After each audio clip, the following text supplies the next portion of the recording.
Hello बच्चों, आज जो है हमारी इंडियन इकोनॉमी की जो है क्लास नंबर 2 यानी कि लेक्चर नंबर 2 है और चैप्टर नंबर आप लोग का 2 है। और आप लोग देख रहे हैं मेरा चैनल, प्लीज इस चैनल के साथ बने रहें और चैनल को सब्सक्राइब करें। तो आज हम इस चैप्टर की जो है दूसरी क्लास के बारे में बात करेंगे, जो कि टॉपिक मैंने आप लोगों के सामने लिखा है। लेकिन पहले आज दूसरी जिन बच्चों ने मेरा लेक्चर नंबर 1 नहीं देखा तो उनको मैं बता देता हूँ कि लेक्चर नंबर 1 में मैंने क्या पढ़ाया था।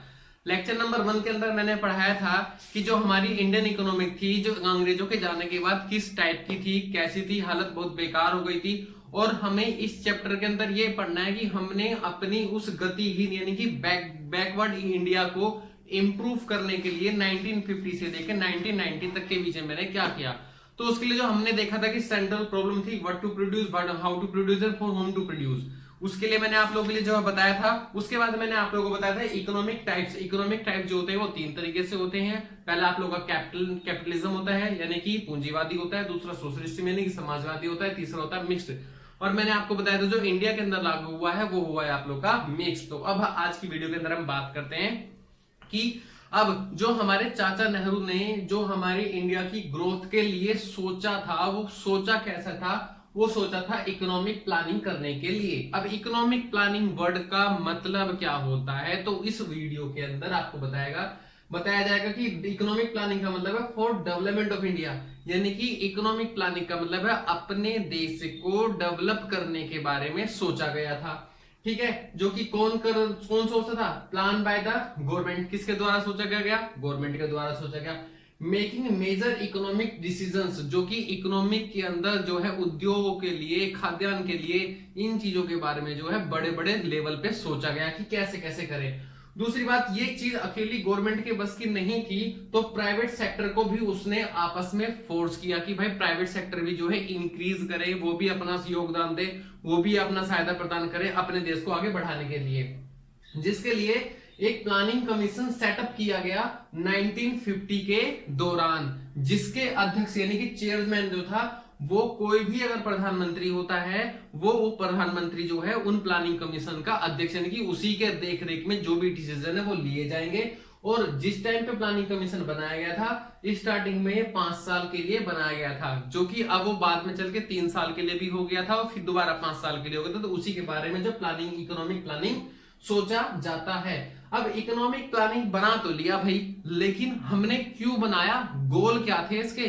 तो उसके कुछ गोल हैं। Goal of the 5 year plan, यानी कि इसी प्लानिंग के जो गोल थे, क्यों बनाने का मोटिव था, वो है ग्रोथ, मॉडर्नाइजेशन, सेल्फ डिपेंडेंट और इक्विलिटी। मतलब ये growth, increase production also GDP, यानी कि जो इसका मेन मोटिव था वो था कि देश के अंदर जो है प्रोडक्शन का लेवल बढ़ाया जाए, चाहे वो कोई भी प्रोडक्शन हो, जो खाने पीने की चीजों का हो, एक्सपोर्ट का हो, किसी भी चीज का हो, चाहे वो यूज के लिए कैसे भी हो। अगर हमारे किसी भी देश की जो है प्रोडक्शन इंक्रीज करती है तो डेफिनेटली उसका रोजगार बढ़ेगा, रोजगार बढ़ेगा तो उसकी इनकम बढ़ेगी, और इनकम बढ़ेगी तो कहीं ना कहीं उस देश की जीडीपी भी बढ़ेगी। तो ये भी मोटिव हमारे जो है इकोनॉमिक प्लानिंग का एक पार्ट था।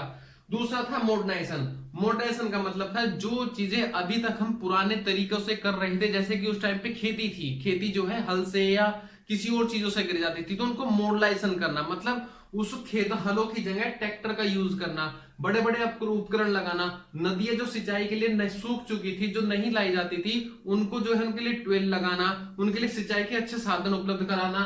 और बाकी ये चीज जो प्रोडक्शन हाथों से, लघु उद्योग जो हाथों से होते थे, उनको जो है थोड़ा थोड़ा धीरे धीरे करके मशीनों में कन्वर्ट करना, ये हमारा मॉडर्नाइजेशन का दूसरा काम था, जो कि हमारे प्लानिंग सेटअप कमीशन का ही पार्ट था। उसके बाद होता है हमारा सेल्फ डिपेंडेंट। बच्चों इसका सबसे, यानी कि 5 ईयर प्लान का सबसे बड़ा मोटिव था सेल्फ डिपेंडेंट होना। मतलब उस टाइम, अगर कि उस टाइम की बात करी जाए तो उस टाइम जो था हमारा प्रोडक्शन इतने लेवल पे नहीं था जितनी हमारी खेती से इनकम होती थी।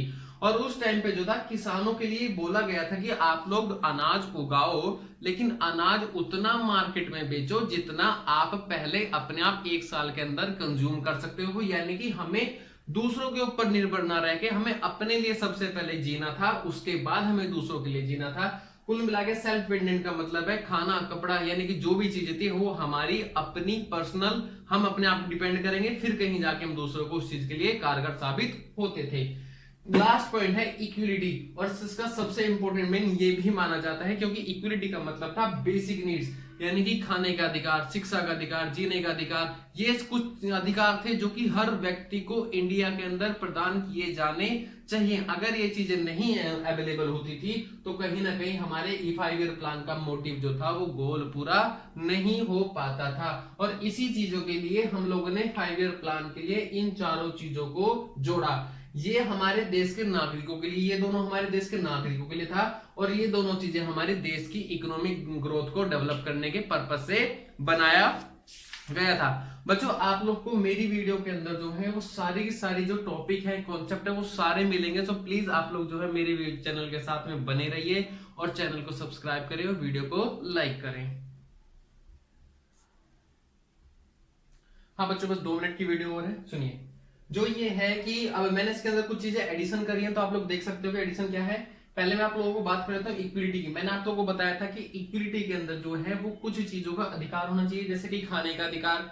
खाने का अधिकार के साथ में आप लोगों का हाउस यानी कि घर आपके पास में होना चाहिए, एजुकेशन का अधिकार आपके पास में होना चाहिए, और हेल्थ का अधिकार आपके पास में होना चाहिए। ये चारों जो अधिकार हैं ये गवर्नमेंट आपको निःशुल्क उपलब्ध कराती हैं अगर इसके लिए छोड़ दिया जाए तो। और उसके बाद में है इन सब का जो एक क्रस निकाला जा गया है वो ये है कि प्रमोट सोशल जस्टिस, यानी कि आपके साथ न्याय होना चाहिए। जो एक व्यक्ति की जिम्मेदारी होती है सोशल सामाजिक जीवन जीने के लिए, वो इन्हीं 4 चीजों से मिलकर बनता है। और इसका मतलब सिर्फ ये होता है।